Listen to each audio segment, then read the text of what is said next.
le 23 avril, on repart de Saint-Antoine-l'Abbaye. Comme le disait Steph, on a retrouvé en Isère nos vraies forêts qui ne ressemblent pas à des forêts de Schtroumpf. C'est des vrais grands arbres, selon lui.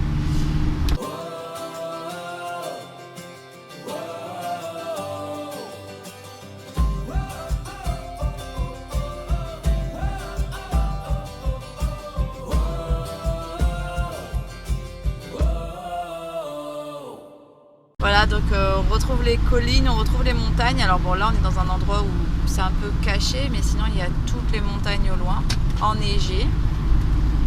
Là on repart vers Grenoble, donc vers notre point d'origine. J'ai posé la question à Steph de savoir s'il avait l'impression de rentrer à la maison. Il m'a dit que non, juste le point d'origine. Et c'est vrai que moi c'est un peu pareil.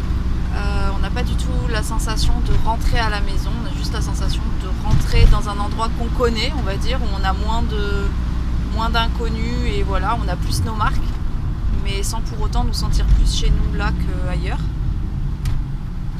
Si ce n'est que les paysages sont plus ceux qu'on connaît, enfin, en tout cas pour Steph, plus ceux de son enfance.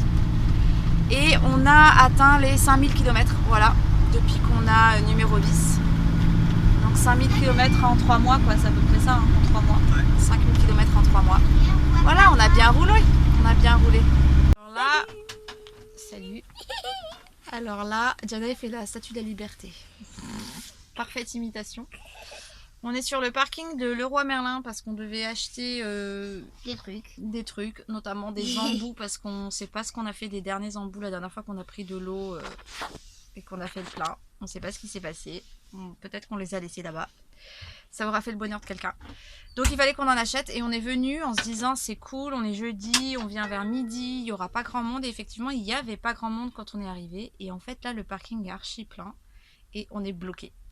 Ça fait partie des trucs pas pratiques quand on a un grand camping-car. C'est que quand on se gare sur des places normales de voiture... Arrête de faire ça, chérie.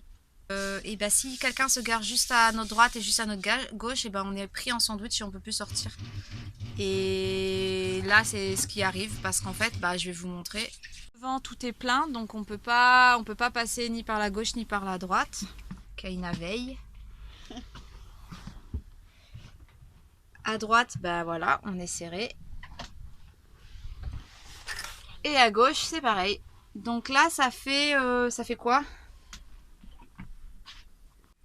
Donc là, ça fait à peu près une demi-heure qu'on est bloqué. Pourquoi à midi ? Ben, en fait, ce qui se passe, c'est qu'il y a des restos pas très loin et on pense que les gens sont venus manger et que ça peut durer un certain temps. Donc on guette. On n'a pas réfléchi resto. Ouais, on n'a pas réfléchi resto. Voilà, exactement. On a réfléchi le Roi Merlin et le parking est très grand, mais comme il y a les restos à côté et que les parkings des restos sont petits, bah voilà, on pense que les gens viennent se garer là. Donc on est bloqué, du coup on a mangé là, c'était pas prévu et heureusement on n'a rien de programmé juste après, sinon on serait bien embêté, mais c'est pour dire que ça fait partie des choses qui arrivent et une fois on s'est pris la tête avec Steph parce que je lui certifiais qu'on pouvait se garer quelque part pour faire le linge et lui il m'a certifié que si quelqu'un se garait à côté on serait bloqué et j'avais dit mais il y aura personne et finalement tu m'as pas écouté et t'as bien eu raison parce que sinon on se serait retrouvé dans ce cas là et on aurait été bloqué alors qu'on avait un planning bien programmé. Voilà, ça fait partie du quotidien de la vie nomade avec un grand camping-car. Kaina. Salut. Hop là. Salut. T'es bien là ?